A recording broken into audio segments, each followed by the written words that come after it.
시청자 여러분 안녕하십니까? 5월 14일 수요일 특집 사사건건입니다. 사사건건은 대선 후보나 대선 주자가 소속된 정당 인사가 주로 각 당의 정책과 공약을 소개하는 대선 정책을 묻다 시간을 이어가고 있습니다.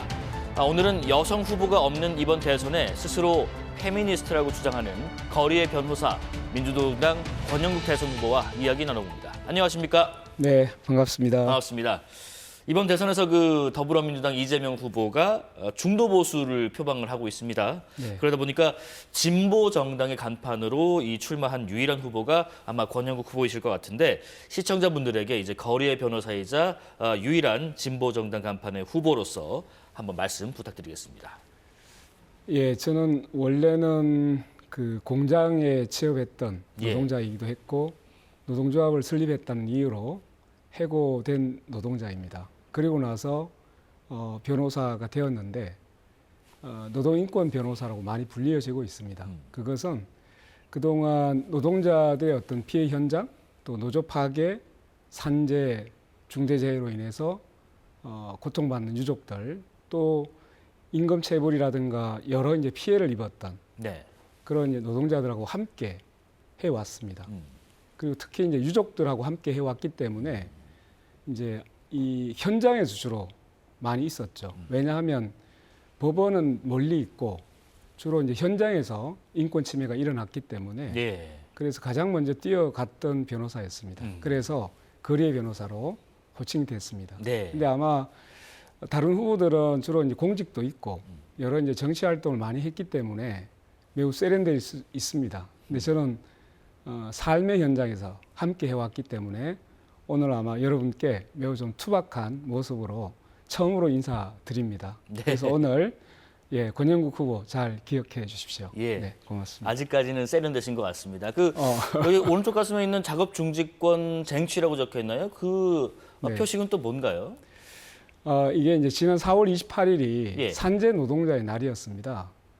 주로 이제 중대재해로 인해서 산재로 사망한 그런 이제 피해자들 기리는 날이었기 때문에 그렇습니다. 그래서 그때 이제 집회에 참여했는데 거기에서 이 배지를 선물했습니다. 그래서 이제 이게 작업중지권이라고 적혀 있는데요. 지금 노동계에서 매우 중요하게 보고 있는 권리입니다. 노동자가 일을 하다가 그 위기나 위험에 빠졌을 때 스스로 작업을 중지할 수 있는 권리를 법적으로 보호해야 된다. 그래서 이제 이것을 산업안전기본법에 여기 이제 제도화해달라 이런 요구를 가지고 지금 운동을 하고 있습니다. 그래서 저도 이 배지를 하게 됐습니다. 자, 그런데 이번 대선 얘기를 좀 해보면요. 이게 일반적인 대선이 아니라 계엄과 탄핵으로 치러지는 조기 대선이다 보니까 말씀하신 어떤 그런 진보적인 측면들 또 어떤 노동의 인권 이런 현장들 이런 의제가 잘 통할까 싶습니다. 예를 들면 후보님께서도 대선 출마하시면서 내란 세력 청산에 대해서 언급을 하셨는데 민주당의 주장과는 그럼 어떤 차별점이 있는 거죠? 이제 저희들도 당연히 극우 내란 세력의 이번 내란에서 뭐 민주당이나 여러 이제 야당들하고 시민사회 단체들하고 같이 광장에서 싸움을 정말 적극적으로 했고 누구보다도 열심히 해왔습니다. 당연하게 내란 세력을 청산해야 되는데 문제는 2016년, 17년으로 되돌아가면 그때도 적폐청산을 해야 된다고 박근혜 이제 그 국정농단에 대해서 우리가 한번 정권을 교체를 했잖아요. 그런데 이번에 다시 또 극우 세력, 내란 세력이 등장했단 말이죠. 이것은 내란 세력을 청산하기 위해서는 실제로 이제 우리 사회에서 이런 내란 세력이나 극우 세력이 등장할 수 있는, 만들어질 수 있는 토양 자체를 바꾸지 않으면 이런 이제 잘못된 역사가 반복된다라고 볼 수 있거든요. 그래서 내란 세력의 청산은 결국은 우리 사회에서 가장 문제인 차별과 양극화, 이 불평등을 해소하지 않으면 실제 언제든지 또다시 이런 내란 세력, 극우 세력이 이런 토양을 가지고 다시 자라날 수 있기 때문에 이번에는 분명하게 우리 삶을 바꿀 수 있는 사회 대개혁이 반드시 이번 대선에서 핵심적인 문제로 주장되고 논의돼야 된다라고 생각을 하고 있고 결국은 이런 사회 대개혁이 내란 청산에 완성이다 이렇게 보고 있습니다. 그 차별과 양극화 해소에 네. 지금 민주노동당이 앞서 나가겠다, 앞장서겠다는 말씀이신 것 같아요. 네네, 일회 공약으로 들어가 있습니다. 그렇습니다. 네네. 자, 공식 선거운동 첫날에 고공농성을 벌이고 있는 노동자들을 권 후보께서 찾으셨습니다. 그 모습도 잠시 보고 이야기 나누겠습니다.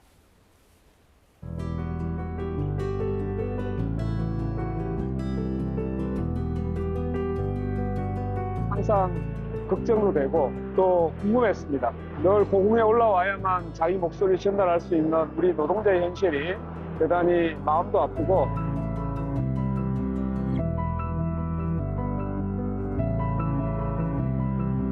참 눈물 난다. 보시다시피 여기는 움직일 공간이 없어요. 스스로를 가두지 않으면 목소리를 아무도 듣지 않는다. 이거 바꾸려고 대선에 나왔어요. 저는 이제 사실은 고소국적인 느낌이 선거 끝나고 나면 뭐 일정한 변화는 있을 수 있으니까 조금 힘냅시다. 포기할 수가 없어. 김영수 씨 여기 있어가지고 포기를 못해. 지금 저 위에서 고백하셨던 것처럼 손잡이를 꽉 붙들고 계시더라고요. 고소공포증이 있으심에도 불구하고 올라가셨습니다.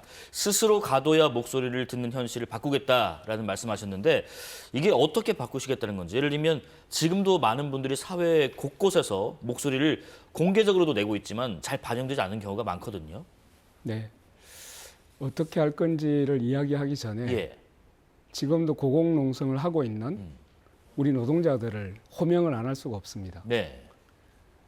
그 먹튀 자본이라고 하죠. 일본 니코덴코가 이 자기들이 먹튀를 하기 위해서 정리해고를 당한 노동자가 있습니다. 네네. 한국옵티컬 하이테크인데요. 500일째 지금 고공농성에 들어가 있습니다. 구미에서.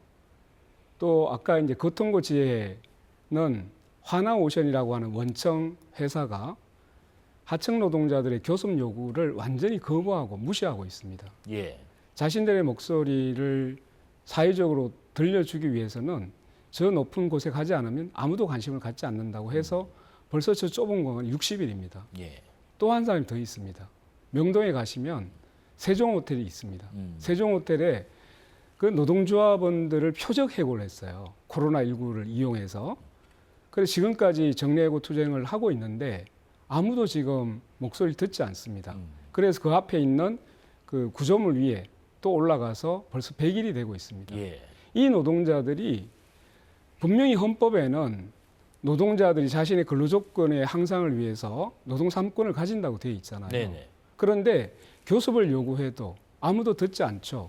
그러니까 하늘로 올라가지 않으면 사회적으로, 정치적으로 아무도 관심을 갖지 않으니까 이런 현실이 발생하고 있거든요. 결국은 노동자들의 목소리를 들을 수 있도록 그리고 헌법에 보장되어 있는 노동 3권을 제대로 보장할 수 있도록 예. 하는 것이 결국은 이 노동자들이 땅에 내려올 수 있는 해법이다. 그래서 제가 이 경선에 나갈 때 첫 마디가 이거였습니다. 제가 대통령이 되면 저분들의 손을 잡고 내려오겠다. 그리고 이 문제를 반드시 해결하겠다. 이렇게 약속을 한 바가 있습니다. 네네. 이게 뭐 말이 60일, 100일, 500일이지 지상에서 한 공간에서 그렇게 오래 해도 참 힘든데 그 위에서 끝까지 버티고 있습니다. 사실 권영국 후보께서는 우리 사사건건과도 인연이 있으시더라고요. 2023년 8월에 네. 당시 폭염으로 인해서 그 노동자분들이 노동 현장에서 사상자가 여럿 나왔을 때 이 자리에 나오셨었는데 어제는 벌써 28도까지 올라가는 것도 있고요. 네. 곧 무더위가 시작이 됩니다. 본격적으로. 이제 출현 이후에 이른바 폭염 노동에 대한 개선이 좀 이뤄졌다 혹은 나아지고 있다 싶은 부분이 있을까요? 이 폭염 문제는 실제로 심각합니다. 예. 특히 이제 건설 노동자들 같은 경우에는 실외 작업을 하잖아요. 그러면 완전히 우리가 40도 가까이 되는 그 뜨거운 여름날에도 그냥 두면 그때 약빛을 맞으면서 일을 해야 되는 경우가 왕왕 있었던 거고, 그래서 실제로 일사병이나 이런 것으로 사망한 사건이 꽤 많이 있었죠. 네. 그런데 이것은 실내만 그런 게 아니라 실내 내에 있는 노동자들도 실제로 이제 폭염의 이런 위험에 노출이 돼 있는데 네. 그 예를 들면 이제 지금 자료화면에 나오는 그 코스트코 예. 거기가 청년 노동자가 그 지하 주차장 그 더운 여름에 이게 이제 제대로 그 공기 순환도 안 되는데 일을 하다가 결국 그 고온 질환으로 사망을 한 사건이 있었어요. 네네. 그리고 작년에도 전남 장성에 있는 그 학교에 젊은 노동자가 에어컨을 설치하다가 그 폭염에 노출돼 가지고 사망했었습니다. 그러니까 이런 사건들이 끊임없이 지금 이어지고 있는 상황이고 네. 그 전남 장성의 희생자의 부모님이 이제 결국 저를 후원회장에 서주시면서 정말 이런 폭염에 노출되는 노동자들, 이 열악한 노동자를 위해서 힘써달라 네. 이렇게 부탁을 했는데요.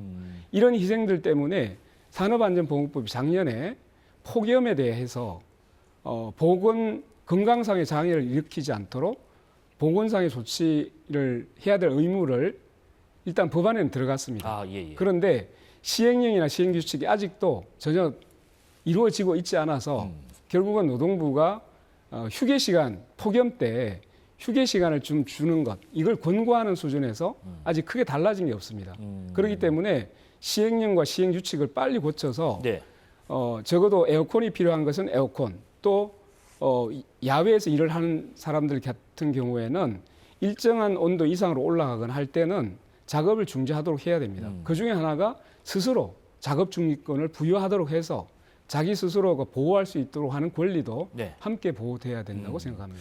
사실 뭐 일하다가 더워서 죽는다. 어디 뭐 후진국 나라 얘기 같지만 지금 우리나라에서 네. 벌어지고 있는 현실입니다. 작업 중지권이 그래서 필요하다고 말씀하시는 거고요.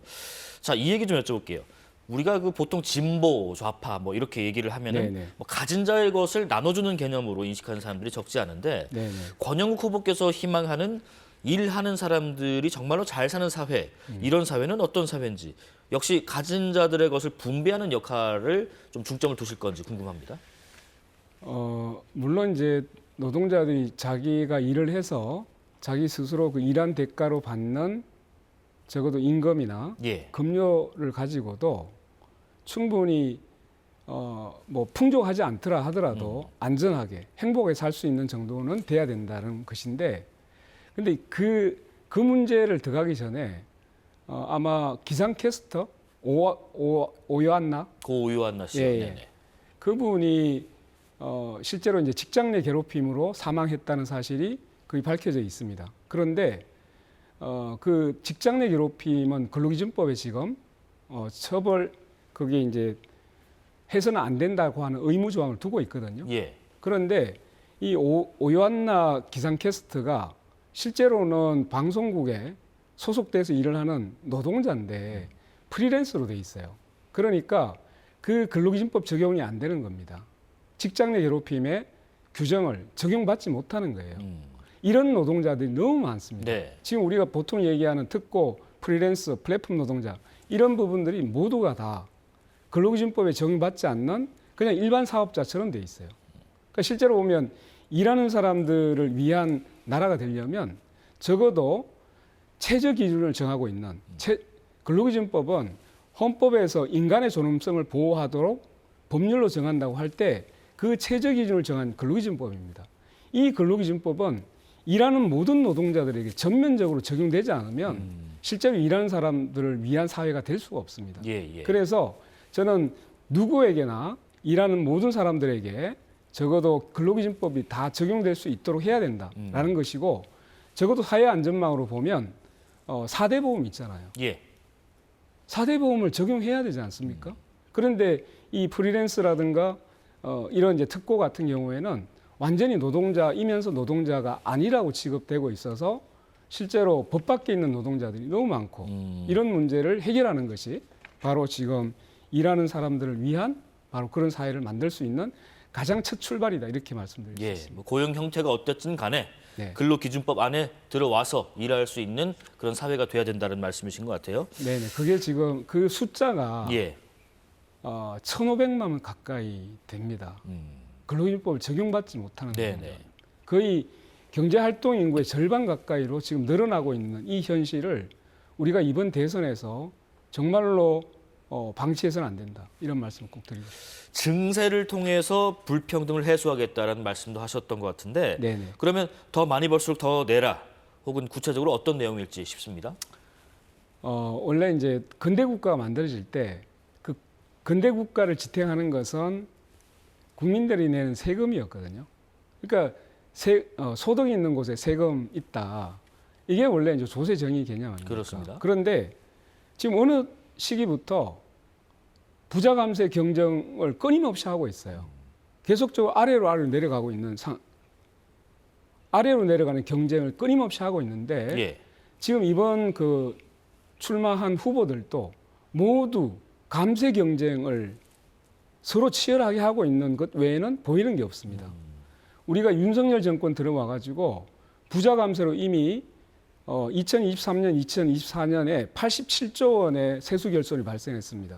근데 올해까지 그대로 두면 100조 원을 넘었습니다. 예.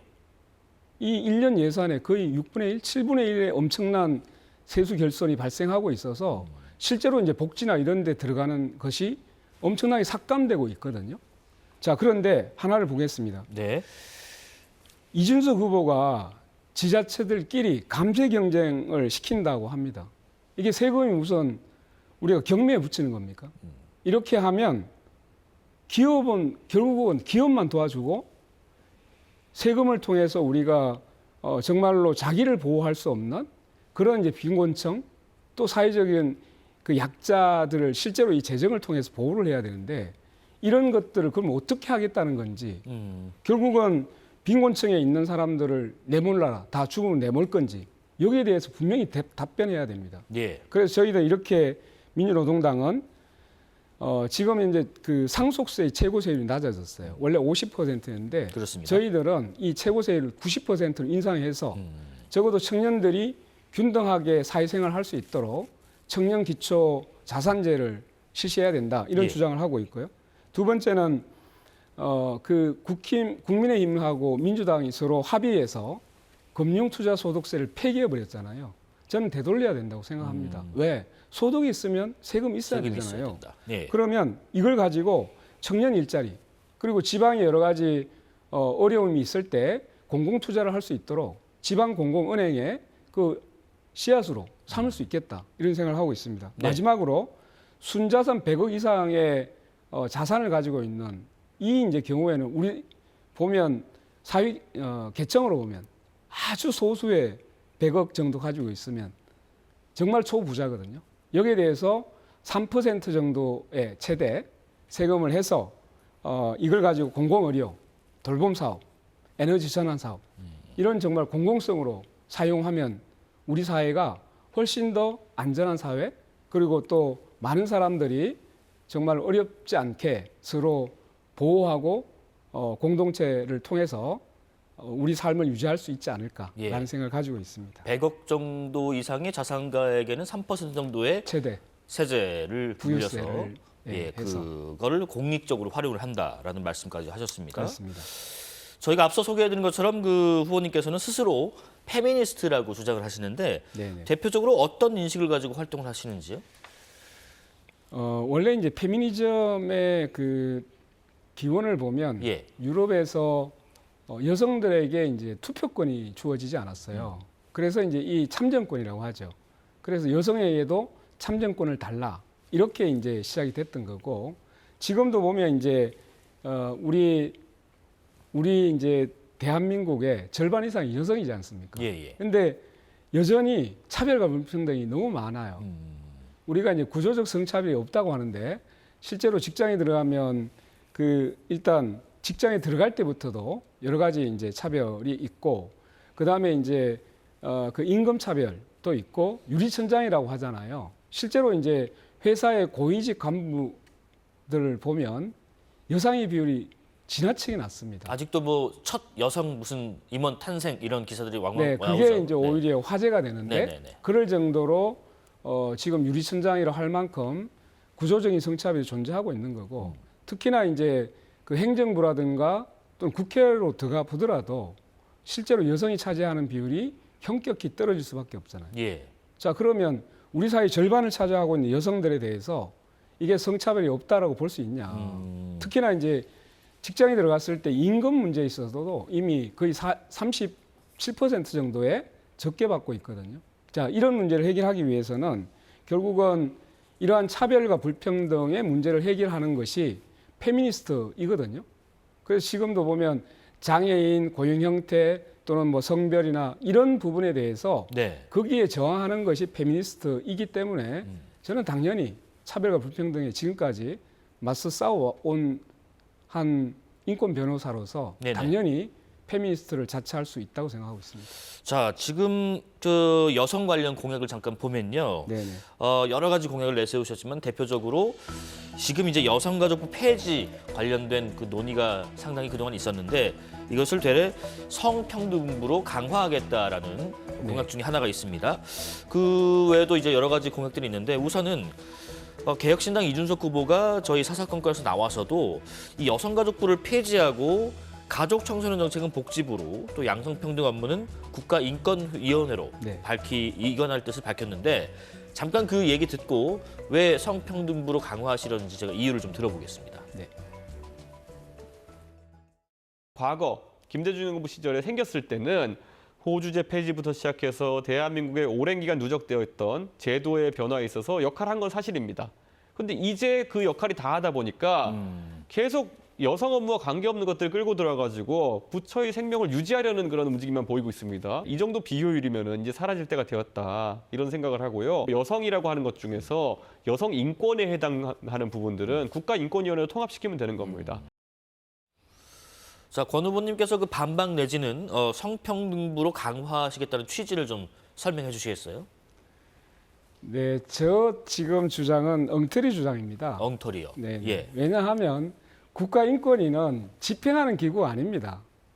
국가인권위는 합의제로 해서 이런 이제 어떤 사건이나 인권 침해 사건이 들어오면 이걸 조사해서 정책적으로 권고를 하거나 아니면 피해 구제 대상이 되면 구제를 하는 기관이지 실제로 이제 정부의 어떤 정책을 집행하는 기구가 아닙니다. 그런데 집행하는 기구가 아닌 것을 인권을 구제하는 기관에다 맡기는 되는 것은 그것은 정부의 체계에도 전혀 맞지 않는 거죠. 그래서 그 문제가 있고 그리고 이 뭐 복잡 다양한 사회 구성원의 인권을 하기 위해서는 이제 뭐 국가인권이 가도 된다 이렇게 하는데 예. 다양한 인권의 문제를 해결하자라고 하는 것에 대해서는 반대할 사람이 없죠.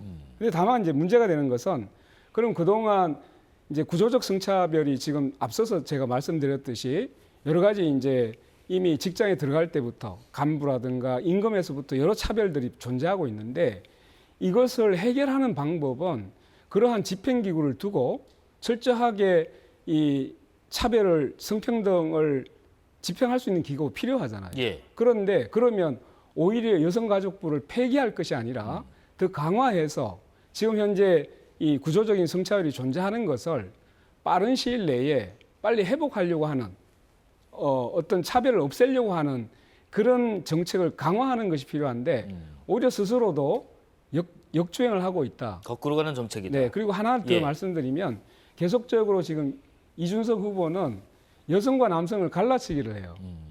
통합하는 정치를 하려고 하는 것이 아니라 자기의 어떤 득표를 위해서 끊임없이 분열시키고 갈라치기를 하거든요.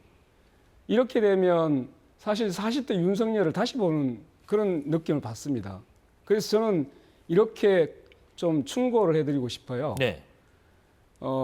우리가 사회를 경영하는, 우리 이제 정치를 경영하는 것은 모든 우리 국민들을 위해서 잘 살 수 있도록 국정을 운영하는 겁니다. 그런데 이렇게 남성과 여성을 갈라치게 하고 대립시키는 것은 적어도 대통령으로서 해서는 안 될 일입니다. 지금 매우 젊잖아요. 네네. 지금도 충분히 한번 스스로를 돌아봤으면 하는 생각을 가집니다. 예. 이 질문 역시 먼저 여쭤볼게요. 진보 정치 관련입니다. 과거에 2000년에 창당한 민주노동당이 그 17대 총선에서 네네. 열석을 얻으면서 돌풍을 일으킨 적도 있었는데 네. 이후에 정의당으로 이름을 바꿨다가 다시 지금 현 민주노동당으로 돌아왔습니다. 왜 다시 민주노동당입니까? 앵커님 혹시 살림살이 좀 나아지셨습니까? 예, 라는 그 이야기를 잘 알고 계시죠? 오랜만에 들어보네요. 네. 네네. 혹시 살림살이 좀 나아지셨습니까? 저는 조금 나아지다가 못하다 그러고 있습니다. 네. 권영길 예전에 후보께서 하신 네, 말씀. 20년 전에 예. 그 민주노동당의 권영길 후보가 우리 국민들한테 던진 질문이었습니다. 왜 이렇게 얘기를 했냐 하면 정치권에서는 오로지 정쟁과 경제 성장만 이야기를 했어요. 네. 근데 아무리 경제가 성장하고 기업이 재벌들이 부자가 돼도 거기에서 일하는 사람들이 좀채 나아지질 않습니다. 기업은 부자가 되고 있는데 재벌들은 부자가 되고 있는데 일하는 노동자들은 점점 어려워지고 가난해지고 있는 거예요. 그러니까 이야기를 던진 겁니다. 살림살이 좀 나아지셨습니까? 굉장히 많은, 그래서 이제는 기업의 성장만을 이야기하는 시대는 지났다. 예. 우리가 거기에서 핵심적으로 얘기할 것은 그 기업의 성장을 통해서 누구의 삶이 달라지는가를 이야기해야 됩니다. 이미 경제 규모로 보면 세계 12위예요. 경제 선진국이라 합니다. 그래서 저는 이렇게 얘기합니다. 차별과 불평등이 없는 대한민국, 그리고 국민의 삶이 달라지는 진보 정치, 이제 정말 필요하다. 말씀을 꼭 드리겠습니다. 그 진보 정치의 측면에 있어서 네. 국민의힘 김문수 대선 후보가 그런 얘기했습니다. 풍요롭게 하는 게 진보지 가난하는 게 하는 게 진보냐 이렇게 말하면서 네. 주장을 했는데 후보님께서는 또 독자적 진보 정치도 말씀을 같이 하시더라고요. 네네. 이 뜻이 뭔지도 싶습니다. 독자적 진보 정치는 그 거대한 정당에 네. 자기의 그 생존을 의존하지 않는, 의탁하지 않는 진보 정치를 이야기합니다. 네네. 이렇게 보면 되겠죠. 이 위성이 되면 위성은 항상 그 중심에 있는 주변을 계속 맴돌 수밖에 없어요. 그러면 그 중심에 있는 목소리에 대해서 정면으로 자기의 목소리를 낼 수 있을까요? 불가능합니다. 네네. 그래서 저희들은 지금은 당장 어렵지만 적어도 작은 행성으로서 자기 목소리를 낼 수 있는 진보 정치를 하겠다. 우리 광장에서 많이 외쳐졌던 가려지고 나중으로 밀려난 이런 목소리들, 소외된 또 사회 약자들의 목소리를 스스로 낼 수 있는 작지만 빛을 발하는 이런 진보 정치를 하겠다라는 각오를 말씀드렸습니다. 예. 그런데 김문수 씨의 후보의 얘기를 함께 해야 되는 것이죠. 네네. 이제 풍요롭게 하는 것이 진보지라고 얘기했는데요. 예. 누가 풍요로워졌습니까? 지금 제가 이제 1980년대에 그때 우리가 이제 70년대는 뭐 100억 달러 수출 이걸 목표로 했고 국민소득 뭐 $1,000 이렇게 이야기를 했는데 이제 1980년대에 그 1인당 국민소득이 한 2,000이 안 됐어요. 예, 예. 근데 지금은 거의 $35,000 수준이잖아요. 그럼 그때로부터 한 17배 이상이 증가를 했단 말이죠. 국가의 부가 엄청나게 지금 성장을 했어요. 그런데 정말로 이 국가의 부가 크고 삼성이나 뭐 현대나 하이닉스 이런 데처럼 이런 기업들은 세계적인 경쟁력을 가지고 다투고 있잖아요. 근데 우리 국민들의 삶은 어떻게 됐습니까? 그 보면 OECD 국가 자살률 1위, 노인 빈곤율 1위, 산재가 거의 최고로 가고 있고 중대재해 사망으로. 네네. 이런 나라가 어떻게 그러면 풍요로운 나라인가? 적어도 지금 당장 일을 하러 나갔다가 안전하게 돌아오지도 못하고 노인 빈곤율이 최고인 나라가 어떻게 풍요롭게 되는 진보입니까? 그래서 저는 이렇게 이해합니다. 국가의 부는 아무리 성장한다고 하더라도 대기업이나 재벌들의 부가 아무리 성장한다고 하더라도 거기에서 일하고 있는 노동자들 그리고 그 밑에 일하고 있는 하청 노동자들 이 노동자들의 삶이 나아지지 않으면 그것은 전혀 풍요롭지 않죠.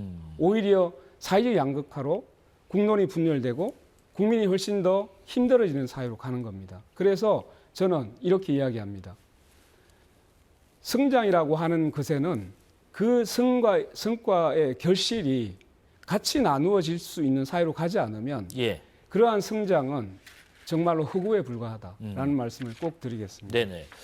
지난 총선에서도 그렇고요. 그 전에 선거에서도 그렇고 진보 정당의 지지율이 상당히 낮게 나오거나 네. 의석을 차지하지 못하는 경우도 있었는데 이 진보 정치가 왜 국민들에게 외면을 받고 있다 이렇게 생각하시는지요? 네, 그 부분에 대해서는 제가 이 자리를 빌어서 매우 송구하다는 말씀을 꼭 드리고 싶었습니다. 네. 이제 기존의 민주노동당이 만들어져서 진보 정치가 꾸준히 잘 성장했으면 되는데 차이를 이유로 해서 계속적으로 갈라졌고 분열돼 왔습니다. 그리고 또 하나는 그 이제 한 축이었던 정의당도 어느 이제 좀 시간이 지나면서 주로 이제 여의도 정치에 매몰된다 이런 이야기를 많이 듣게 됩니다. 예, 예. 그러니까 결국은 이 진보 정치의 어떤 분열 또 하나는 여의도 정치에 매몰된다는 것 때문에 실제로 이제 삶이 있는 현장으로부터 멀어져 있다. 이런 이제 비판을 많이 직면하게 됩니다.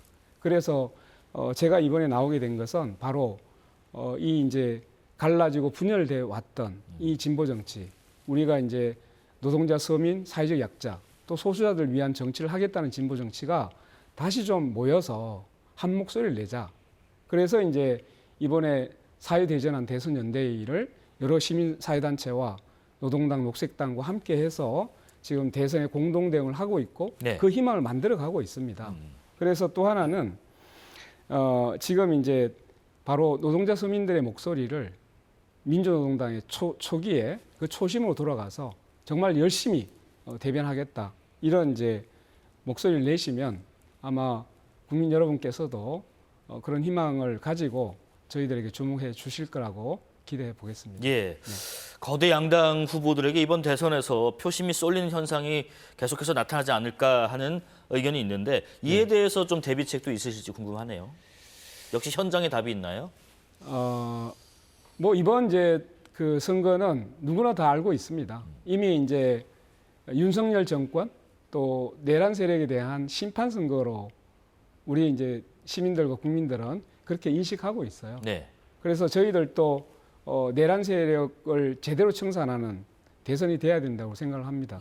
다만 제가 앞서서 말씀드렸듯이 이 정권 교체를 하는 것만 가지고 우리 사회가 정말로 전진할 수 있을까에 대해서 함께 고민을 해 주십사 하는 부탁입니다. 네네. 왜냐하면 이미 이제 그 내란 세력이나 극우 세력이 준동하게 됐던 그 토양이 됐던 것은 우리 사회가 정권이 교체되고 난 뒤에 제대로 이러한 사회적 양극화, 불평등의 문제를 해소하지 못함으로 인해서 또다시 그러한 극단적인 정쟁, 이게 이제 양당 진영 정치에 의해서 훨씬 더 이 부분이 이제 확대되기 시작한 거죠. 이런 이제 양당 진영 정치를 넘어서서 우리 사회를 이러한 차별과 불평등에서 해소될 수 있도록 하는 정치를 해야만 네. 이후에 우리 민주주의 정신은 훨씬 더 굳건해지고 향후 영구적으로 지속할 수 있다는 의미에서 저희들은 이번 대선에 정권 교체와 함께 우리 사회를 정말 근본적으로 바꿀 수 있는 대선이 될 수 있도록 사회 비전과 정책을 가지고 정말로 경쟁하자 이런 말씀을 꼭 드리고 싶고요. 네. 그 이제 정책이나 사회 비전을 가지고 경쟁하면 민주노동당에 대해서 한번 다시 국민 여러분께서 충분히 관심을 가질 수 있겠다 이런 말씀을 드리겠습니다. 예, 마지막 공통 질문 드릴게요. 네네. 비상계엄부터 지금 탄핵 정국까지 우리 사회가 극단적으로 분열됐다는 우려가 많습니다. 네. 대통령이 되신다면은 이 사회 통합을 어떻게 이뤄내실 건지 궁금하고요. 끝으로 뭐 과거에 권영길 후보처럼 뭐 살림살이 좀 나아지셨냐 등의 시청자분께 각인될 만한 한 말씀까지 부탁드리겠습니다. 네, 저는 이렇게 말씀드리겠습니다. 국민 여러분, 여러분의 일상은 안전하십니까? 그리고 안녕하십니까? 왜냐하면 일하러 나갔다가도 죽기도 하고 또 거리에 나갔다가 거리에서도 죽기도 하고 또 여성이라는 이유로 여성 혐오 살인으로 죽고 있습니다. 정말 우리 사회가 왜 이렇게 혐오와 갈등으로 점철돼 있을까? 매우 안타깝습니다. 그래서 저는 이러한 사회적 갈등, 불신, 극우 폭력 세력이 토양이 되고 있는 게 있어요. 이게 바로 차별, 혐오, 양극화, 불평등입니다. 그래서 저는 분명히 말씀드립니다. 미국의 러스트벨트라고 이미 이제 실패한 제조업이 있잖아요. 그래서 우리가 그렇게 되지 않으려면 무조건 기업을 성장시킨다고 되는 문제가 아닙니다. 그 안에서 일을 하고 있는 노동자들이 정말 신나게 일을 할 수 있는 그 노동 환경을 만들어줘야 됩니다. 그래서 법의 보호를 받지 못하는 이미 1,500만의 노동자들, 이 노동자들의 삶을 어떻게 사회 안전망으로 보호할 건지, 그리고 그들이 가지고 있는 권리를 어떻게 보장할 것인지, 이 문제를 제대로 해결해줘야 결국은 불평등의 문제가 해결되고 이러한 혐오와 갈등으로 차고 넘치는 우리 사회를 진정으로 바꿀 수 있다고 생각합니다. 네. 그래서 제1의 공약을 불평등을 줄여서 사회통합으로 가자, 이 말씀을 꼭 드리고 싶습니다. 네. 자, 불평등을 줄이고 사회 통합으로 이어가겠다라고 말씀하시는 거리의 변호사 민주노동당 권영국 대선 후보와 대선 정책을 묻다 시간 가져봤습니다. 고맙습니다. 네, 감사합니다.